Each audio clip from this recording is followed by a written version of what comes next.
Welcome to the You Go and Get It Girl podcast, a platform engineered to inspire girls and women of all ages to follow in the footsteps of high-achieving women in business, entertainment, and sports. A living reminder that you can't stop a go-getter. Go-getter, noun, defined as an aggressively enterprising person. A go-getter knows they can have any life you want. You can too, but you have to take it.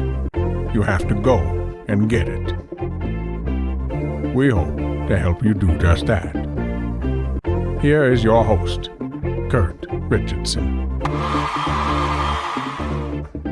Hello, everybody. Welcome to the You Go and Get It Girl podcast, where we aim to spotlight high-achieving women to give a pathway forward to women who want to have success in business, entertainment, politics, and give you something to have as a frame of reference for the moments when you experience doubt and see what other women who are become high achievers experience. We have the CEO of the Richardson household, Angela Richardson, with us, and we have a super special guest joining us. There's so many things I could mention, so I'm just going to make this quick, so I don't want to do a 12-minute intro on you, but here's the things that I love. I always go with mom first, right? And you're a mom of someone who followed you into the fight business, which we'll chat about here. Chief Executive Officer of Main Events as a kid in the 80s. What you and Dan built was ubiquitous in my life. I'm a boxing fan I was born in 1980, so a lot of what you guys built and what I consider some of the heyday is what you all were doing. Been a part of some of the biggest fights in history. And then went to law school out of the blue, Seton Hall. We'll chat about that in a second. Graduated with honors. And also inductee to the International Boxing Hall of Fame class of 2020. And then what I saw this morning was you're back. You also got a Mother's Day present this year, and you got another champion on your hands. So we just kind of watched and saw some of that stuff. And so thank you for joining us, Kathy Duva. Thank you. I want to just start and go back. I think you guys have a great story, and I think you're. It's funny that it's not funny. It's ironic you're in boxing because everything about your story is the fighter's story. But before that, I just love to. You and Dan start dating at Montclair. He's obviously everyone knows Lou. He's from the fight business. He's talking to you about getting into it. I'd love to get your take on when those early conversations are going on back in college. What are you thinking about boxing? Are you thinking that could be a career for you? Or are you thinking that's like, okay, this is his hobby? Or, what's the state of mind when he's luring you into the boxing world? I loved sports, and so I loved boxing. I loved the idea that he was involved in it. It was very interesting to me. But when we were dating, he was going to law school at the time. Yep. So I thought, okay, good, he's going to be a lawyer, Way to go. And back then, the expectation was your husband was going to support you. Mm-hmm. I never dreamed I would be supporting myself, to be brutally frank about it. I was raised by my father, who was very traditional, and he made me learn how to cook and sew and type. All very useful skills, but that was just the way I was raised. So Dan was a lawyer. One day he came home and decided he was going to quit law school, and I was a little skeptical about that. And then he did for about a year, and he said he didn't know what he wanted to do, and he went and we went up to Springfield College. He looked into an athletic director program. Like he thought, he knew he wanted to be involved in sports. Finally, he gave up and he went back to law school, thank God. And and when he was getting, during this time, his father was putting on fights, and we were working with him. We were setting up chairs and selling tickets and selling hot dogs and, and beer and whatever. It was a lot of fun. And at one point he said to me, he was working as a lawyer after he graduated. And he said to me, I really want to be a boxing promoter.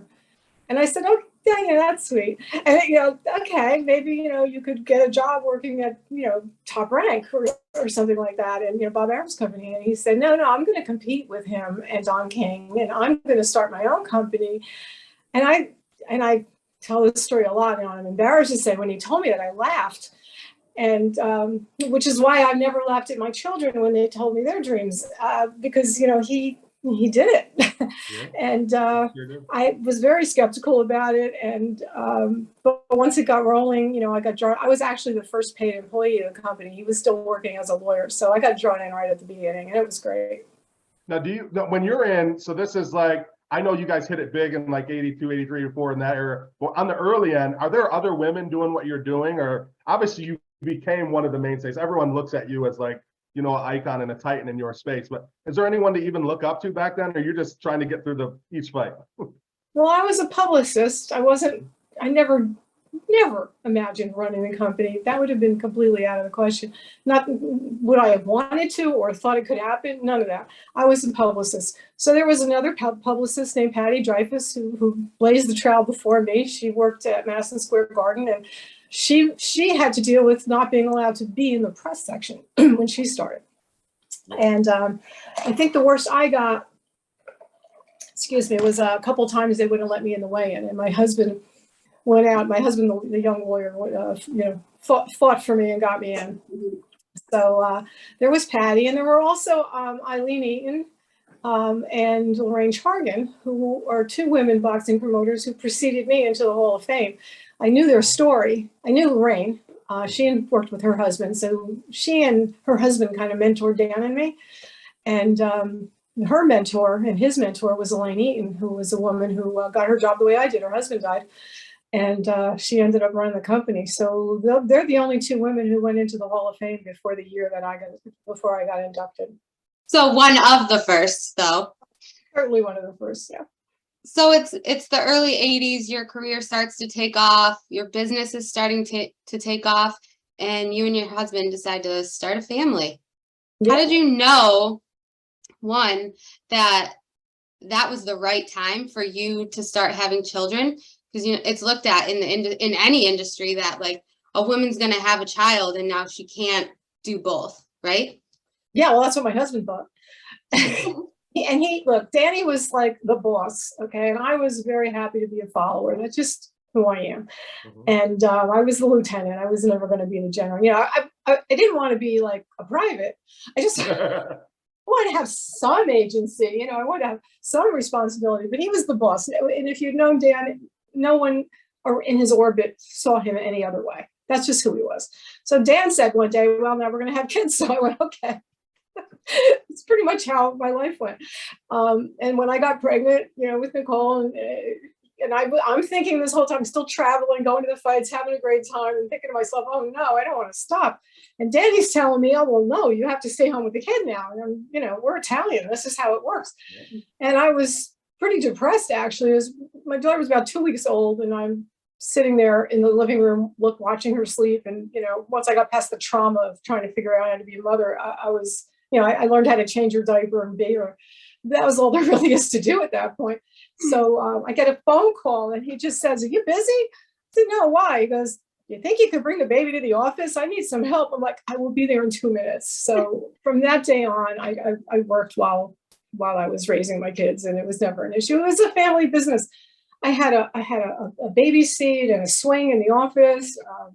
Can't tell you how many times the receiver must have hit my kid's head while I was nursing them, but this is what I did. So it worked for us. And they came on trips with us, and my girls and my son. By the time my son was born, we couldn't travel anymore. He was too tough. But when the girls were little, we went everywhere. It was great. So that leads me into the second part of my question. What advice would you give to a young woman starting her career and also considering starting a family at the same time? I think if you sit there and think it through and wait, you'll never do it. There's nothing rational about having a child. It's a completely irrational act. You will upend your life. You'll change everything about it. And much of it is wonderful, and much of it is hard. And the hard part comes there at the beginning. And then you get a few years where it's kind of, you know, they're on their own and it's not so bad. And then they get to be teenagers. That's a whole other story.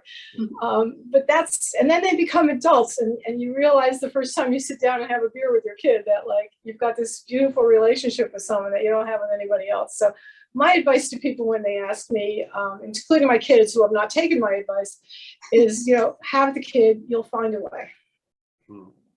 But I know that doesn't work for everybody. Some businesses, some companies, you know, are not going to be quite that accommodating. And that's a shame. I think that has to be considered. If you're going to be a partner in a law firm, you know, if that's your goal, you can't have a kid at that moment that you're starting out when they're expecting you to work 90 hours a week. You know, you've got to kind of take all that into account as well. I love it. We actually have, so I have a 26-year-old daughter, a granddaughter, and Angela and I have 4-year-old twins, soon to be 4-year-old twins. So, oh my God. So we always love to hear the answer on that. And that's definitely one of the themes we've seen is all the high achieving women that we've met, almost all of them have said, well, there's no good time to do it. And you just do it. Way through. And I love your guys' story because I saw one interview where you said you don't even remember the 80s because you're just going and doing it. That's fantastic. So Nicole is an executive now herself. She followed in Mama's footsteps.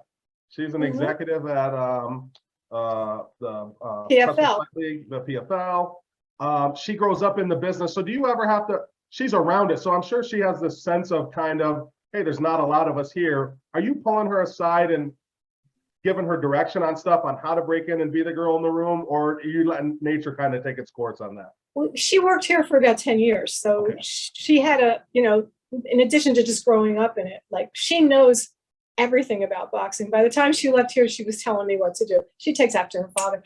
And our relationship really was exactly the same as it was with him, where we didn't compete with each other, we complimented each other.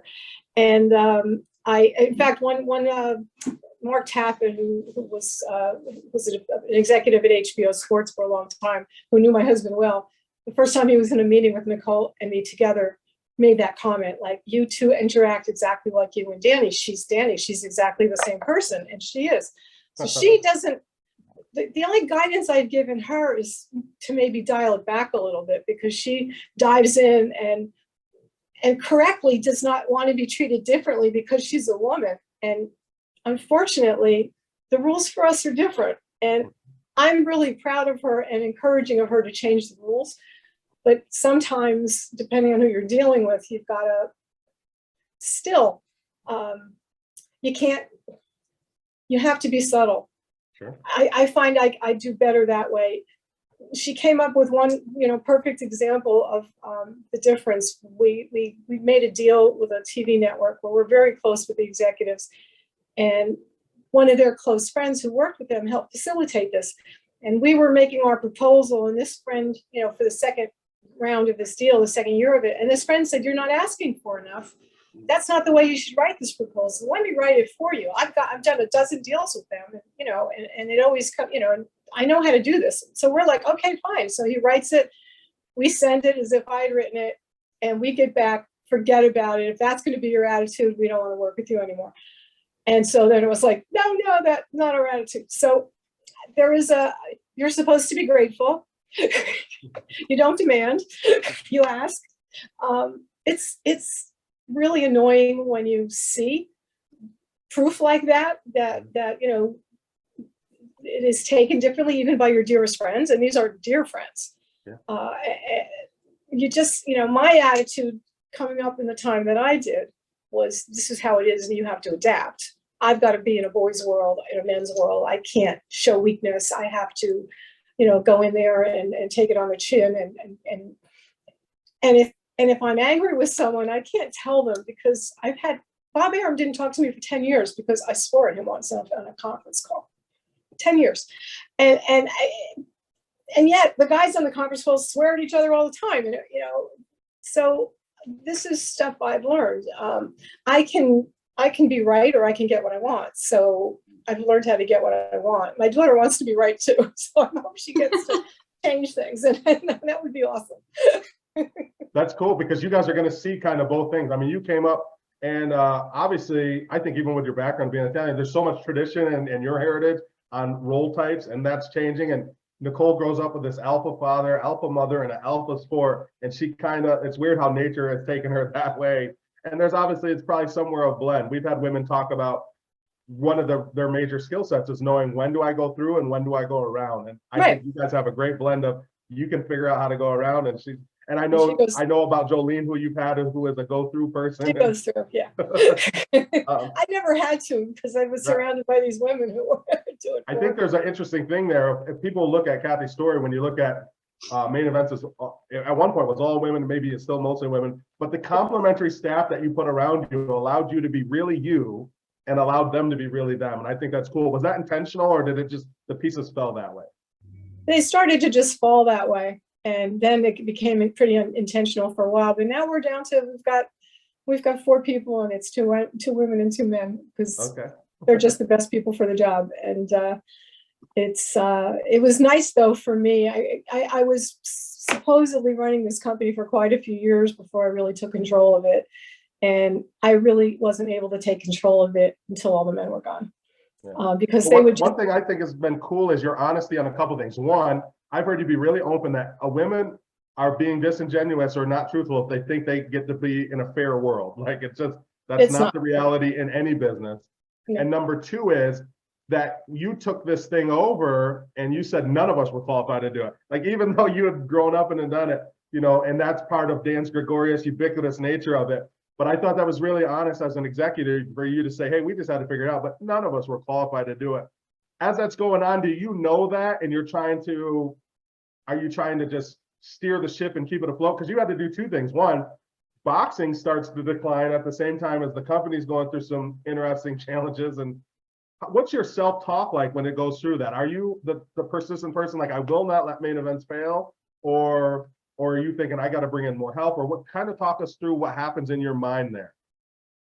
There have been a couple of junctures where I thought we were going under, and I was ready to let go, and then something happened. And so I've depended on Providence or Dan out there somewhere helping us, whatever it is. In 2008, when everybody was going under, everything was going wrong. We were there too, like everybody. I thought by the end of the year, I had told people on the staff, you'll be finished. I'll keep you on until December, but then I can't keep you anymore. And someone brought us to Mostademic and asked us to promote a fight for him. Well, I think it was December 11th of 2008. We put his first fight in Prudential Center. And so we still didn't have enough money for me to keep a lot of the people I was letting go, but the tiny little group that remained was able to build it back up from there. And that's when my daughter came in shortly after that as my intern.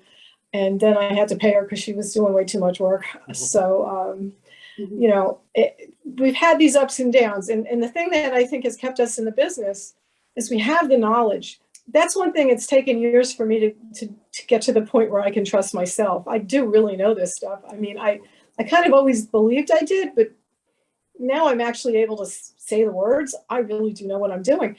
But we have the ability to get small when we have to, when our competitors, these big companies with lots and lots of employees, most of whom don't know what we know here institutionally. So my feeling when we've gotten into these junctures, when the business contracts and gets smaller, we get smaller. And so we can keep going and be there ready for if it expands again, or be able to function as a smaller group. And that's what we're doing right now. In one of your interviews that I was watching this morning, Kathy, you had mentioned that in your industry, you see a lot of women solving the problem before it happens. Yeah. And men solving the problem while it's happening or after the fact. Yeah, or causing the problem so they can solve it. Yeah. So one thing we've been talking to our guests about is a woman's intuition. How has intuition played a role in your success? Well, the biggest place it plays it is looking at talent and evaluating it. And if you ever read that book Blink by Malcolm Gladwell, it's a book about expertise and how you can't necessarily put it into words, but you can just see it. And there are people who are experts who can just see things but really cannot explain to you what it is they're seeing or how they're seeing it. That's me. I am not the person who can verbalize for you why I look at Sergey Kovalev and realize, oh my God, he can fight, after every single one of my competitors turned him down. The only reason I got him was because no one else wanted him.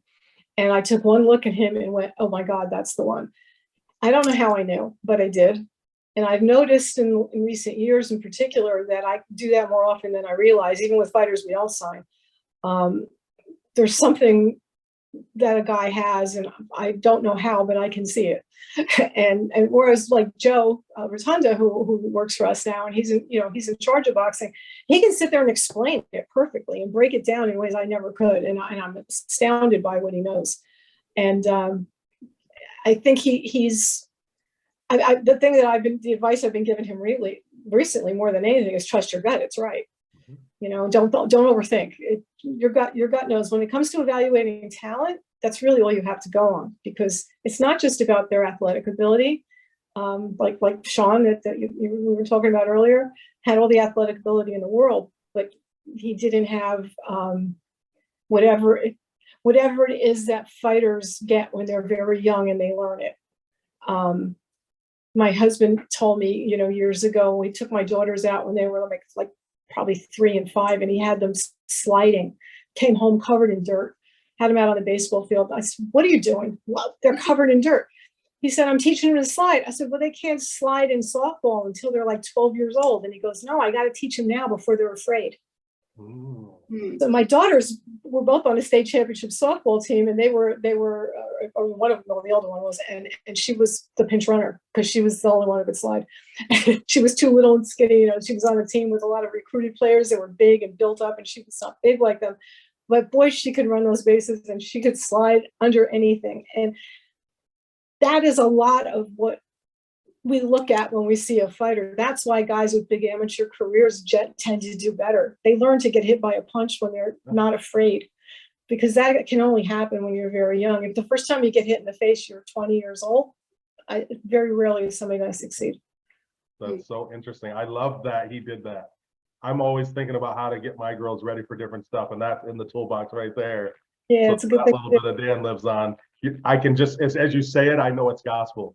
Yeah, you got to kill the fear now, because the reasonable thing to do is not slide when you're 10, 12, 14. Like we're wired interestingly that way. You got to get them before the kids are reasonable. Yeah, you're 5, 7 years old. You're not afraid of anything. It's fun.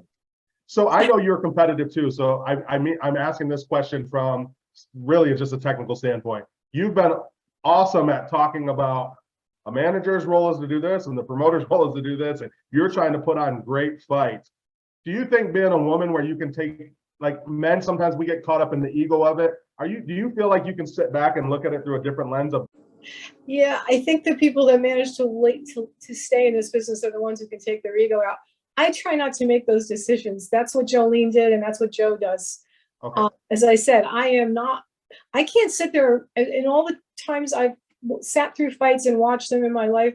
I still watch a fight, and when it's over, I can't tell you if the guy got knocked out with the left hook or right hand. I got to look at the tape. It moves so fast. My brain doesn't work that way. I don't see that. I see outlines of things, and I can see if a guy or a woman has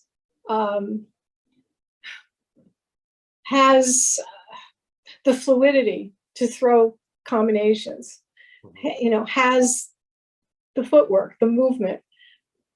I'm looking more at that.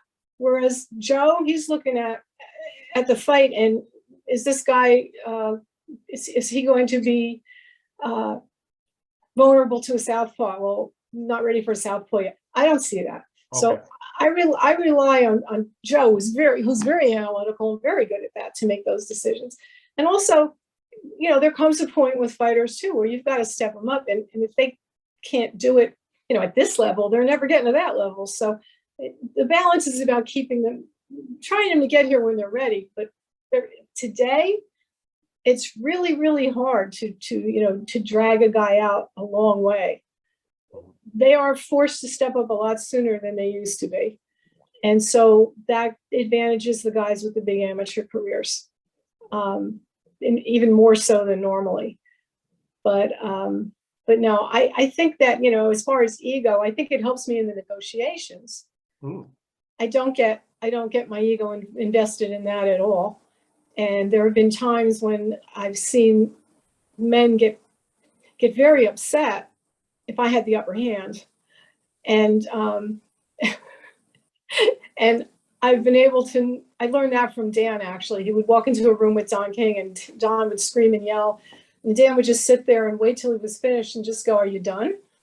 And then he didn't know what to do. And so I learned from him. That's what I did. I learned how to negotiate from weakness, because that's the position I've always been in. And when I get into a position of strength, like I did with Sergey when he was fighting Canelo, I got everything I wanted because I was in that. I knew it when I was there, you know. So you have to know. You have to know when you're coming from strength, and you have to know when you're coming from weakness. And you got to approach both very differently, and I do. I love that. You're getting ready to come from a position of strength on this next Dimitri fight. I know they're going to have to back the Brinks truck up on that thing. When you look at it, this is almost going to sound like a stereotypical question, but I know you've worked with, so my favorite fight, obviously, and I'm not alone in this, is you got the Gatti Awards, and I know that you guys were close, emotionally invested in that. When you're watching that level of like heart on one side and then also brutality on the other, is there any part of you as a woman that's like, that's tough to tolerate? Like if someone's 20 years old and they want to get into this business, do you think they have to get used to the brutality of boxing, or is there a way to detach from that? I think, it's funny. I can remember one time when I was at a fight where I literally tried to run up the steps and stop it. Oh. It's only happened once. It wasn't our fighter. It was a guy who used to be our fighter, who was with another promoter at the time and just on the card. And I saw him getting beat up so badly that I couldn't. I can't say I've reacted that way a lot. Maybe I'm not proud to say that, but I learned that fighters, for the most part, if they're really good fighters, if they're really deeply into this, they're guys who like to bang heads. My son is like that. He played football and rugby and lacrosse. He just wanted to do anything where you can run into people. Some guys are built that way. And I've come to accept that people like Gatti, when he was in the middle of that, was clearly brutal. He was loving every minute of it. I know that sounds crazy, but I would sit with him when the fights were over. And at one point, after one of the Mickey Ward fights, I guess the second one, he broke his hand, and he's sitting there. We're doing the press conference. I look at him. I go, "Your hand's small." And he goes, "Oh yeah, I broke it." I'm like, "Well, let's take it to the doctor. Let's do something." He goes, "I'll do that tomorrow. This is great." And he was so happy. And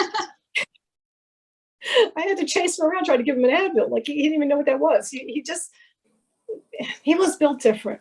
And the guys who are built different and who are doing this, they love it. And at least if they're the right people to be in the sport, there are certain people that I know from working with them that this is just, they love it. They love the brutality of it, and they need that in their life for whatever reason. So I don't get upset by it. I only get upset like if something's like a total mismatch and somebody's getting, hammered, like I saw that one day. We try not to have most mismatches. A guy gets hit once and goes down. It's okay. It's not a beating. It's not brutal. The brutal beatings like Ward and Gatti gave to each other, they were doing that completely and willingly. That is what they both wanted to do. So the fights, to watch them were like, you just sat there with your mouth hanging open. You couldn't believe it. Just like, oh my God, when are they going to stop? And when the fight ended, and I guess this shows we're kind of built differently too. Kerry Davis from HBO at the time, I was sitting in front of him and I turned around and I said, "When can we do this again?" And he looked at me and goes, "Are you out of your mind? Did you just see what they did? We could never do this again." And I looked at him, I go, "Oh, come on." I said, "Look, nobody gets hurt. Everybody wins. They're both having a great time out there." And he goes, "How can you say that without even talking to Arturo?" I go, "I don't have to talk to Arturo. I know what he wants to do." And he did. First words when I got in the ring, when can we have a rematch?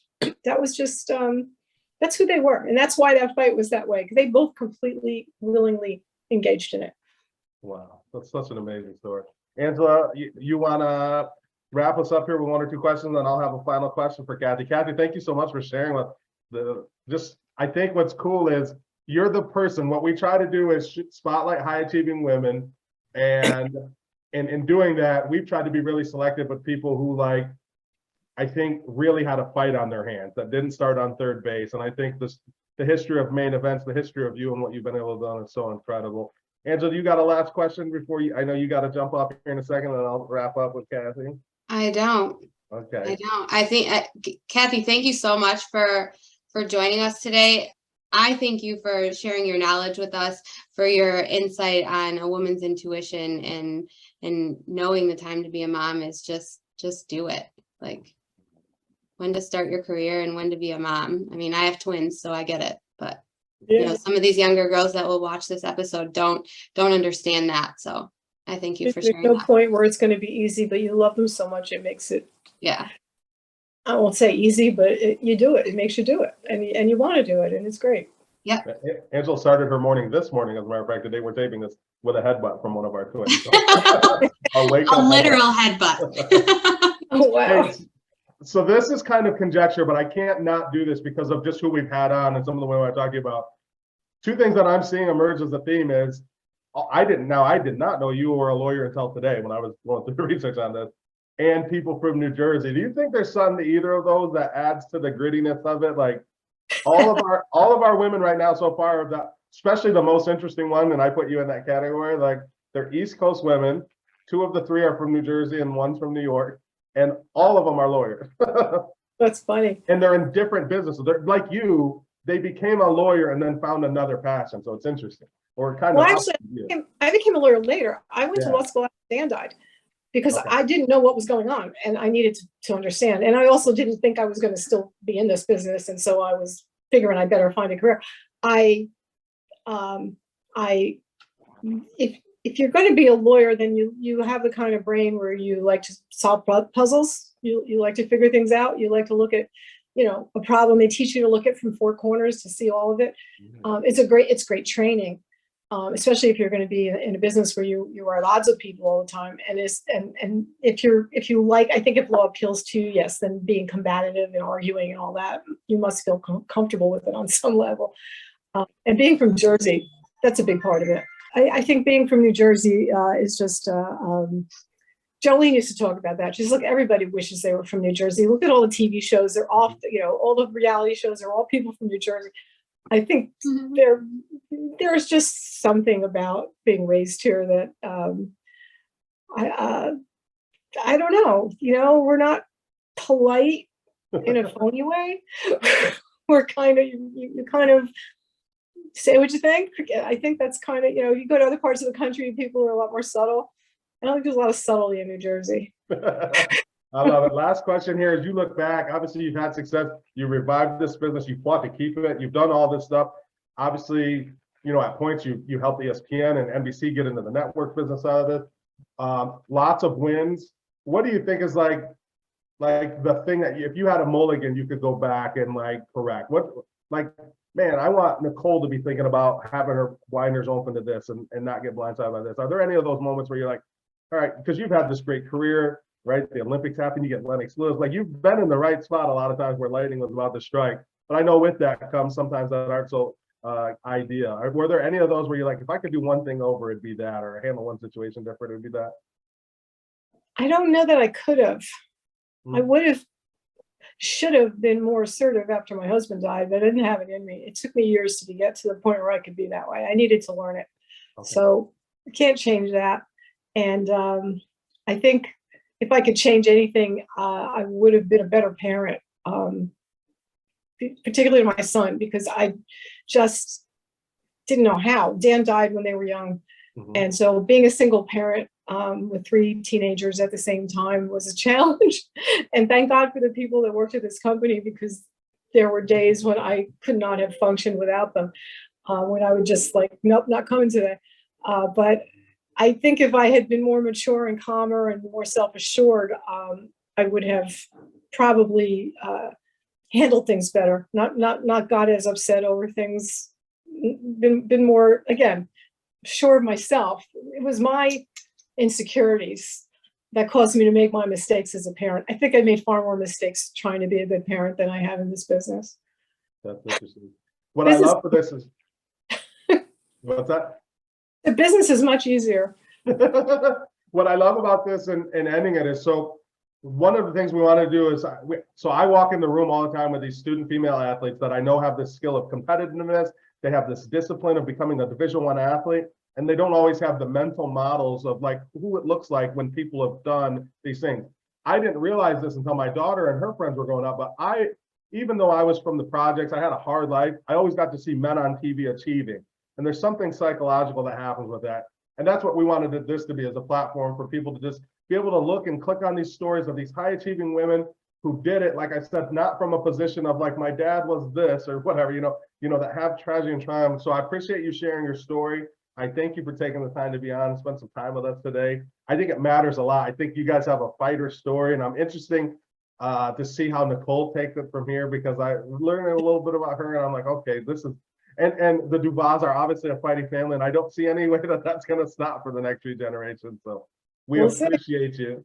I think what you're doing is great. The biggest problem when I was raising my daughters, I remember I would read books to them all the time, and we couldn't find books about women who would accomplish things. It was very hard. Now there's lots of them, but what you're doing in a very specific place is terrific.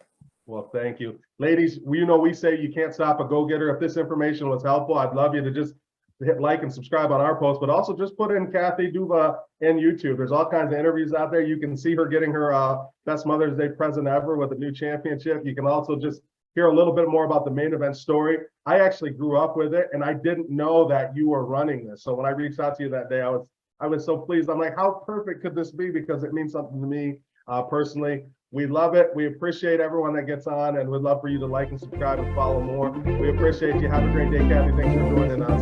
Thank you. You too. Take care. Bye-bye.